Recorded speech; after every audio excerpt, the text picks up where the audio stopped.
one of the most prominent leaders in the civil rights movement.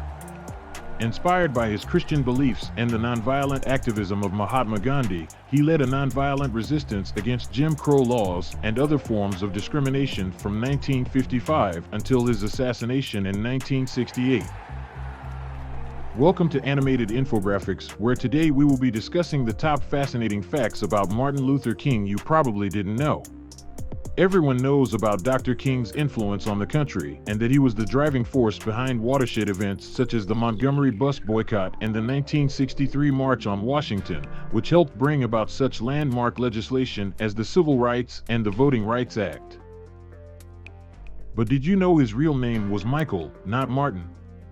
Michael King Jr. was born on January 15, 1929 to Michael King Sr., a pastor at Ebenezer Baptist Church. His father traveled to Germany when he was 5 years old and became inspired by the Protestant Reformation leader Martin Luther, resulting to Michael Sr. changing his own and his 5-year-old son's name. Martin was such a gifted and talented student that he skipped his freshman and senior year of high school, and in 1944, at the age of 15, he enrolled at Morehouse College. Martin graduated from Morehouse College in 1948 with a Bachelor of Arts degree in sociology. Not bad for a teenager. On September 20th, 1958, King was in Harlem signing copies of his new book, Stride Toward Freedom, in Bloomstein's department store when he was approached by Izola Ware Curry.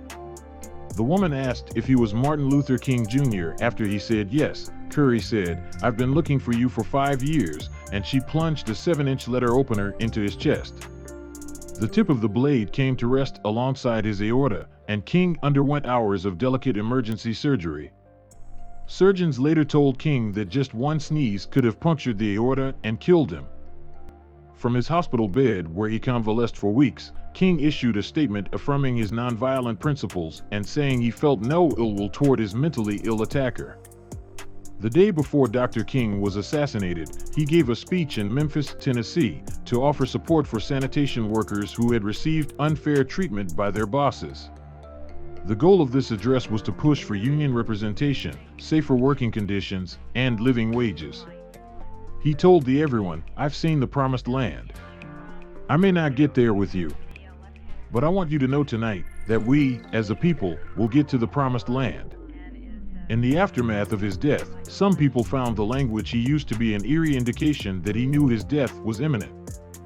On June 30th, 1974, as 69-year-old Alberta King played an organ at a Sunday service inside Ebenezer Baptist Church, Marcus Wayne Chenault Jr. rose from the front pew, drew 2 pistols, and began to fire shots. One of the bullets struck and killed King, who died steps from where her son had preached nonviolence. The deranged gunman said that Christians were his enemy and that although he had received divine instructions to kill King's father, who was in the congregation, he killed King's mother instead because she was closer. The shooting also left a church deacon dead. Did you know someone else at the Lorraine Motel died on the day of Dr. King's assassination? The motel owner's wife, Lori Catherine Bailey, was so traumatized by the sight and sound of his death that it caused her to suffer from a fatal stress-induced heart attack.